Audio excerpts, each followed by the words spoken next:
Mark Wahlberg tells a heartwarming stray dog's tale in Arthur the King. But just how accurate is the movie in theaters now? Inspired by an adventure racer portrayed by Wahlberg who comes across a shaggy mutt during a brutal championship track, adapted from Arthur, the dog who crossed the jungle to find a home, Mikhail Lindnord's 2016 memoir.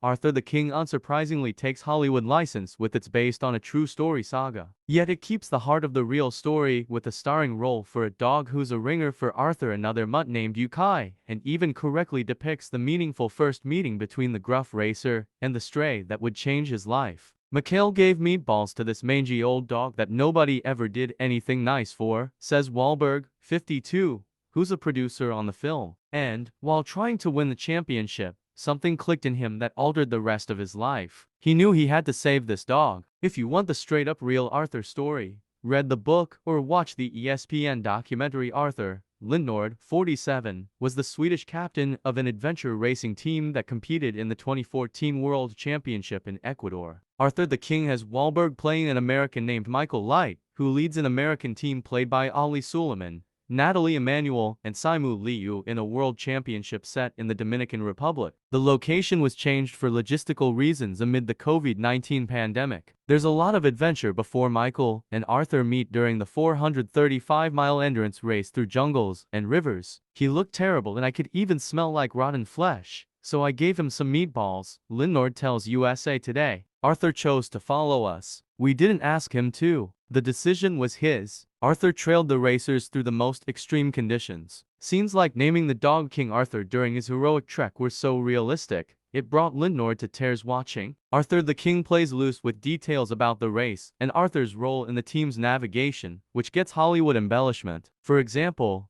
there's a night scene when Arthur barks Lassie-like to stop Michael from walking over a sheer cliff just feet away. Lindnord did stop just short of disaster, but not because Arthur barked. We stopped because we felt this breeze. We couldn't see, but it must have been a sheer 20-meter 65-foot cliff, Lindnord says. Arthur wasn't barking, but he was there. The race culminated in a 14-hour kayak portion that officials wouldn't allow Arthur to take. They said it was too dangerous, Lindnord says. So we left and I heard this splash, and I saw Arthur trying to swim after us. I pulled him on the kayak. The movie scene is extended for drama, but it's pretty accurate, Linford says. Even putting the jacket over Arthur to shield him from the rain. Arthur joined the team in running across the finish line for 12th place. As shown on screen, Lindnord decided to adopt Arthur and started jumping through the bureaucratic hurdles to bring the dog home. Not to Colorado, but to Sweden for medical treatment for long festering wounds. The blood work showed, just as in the movie, that Arthur would have survived for only a couple more weeks, Lindnord says. The story of the stalwart stray went viral,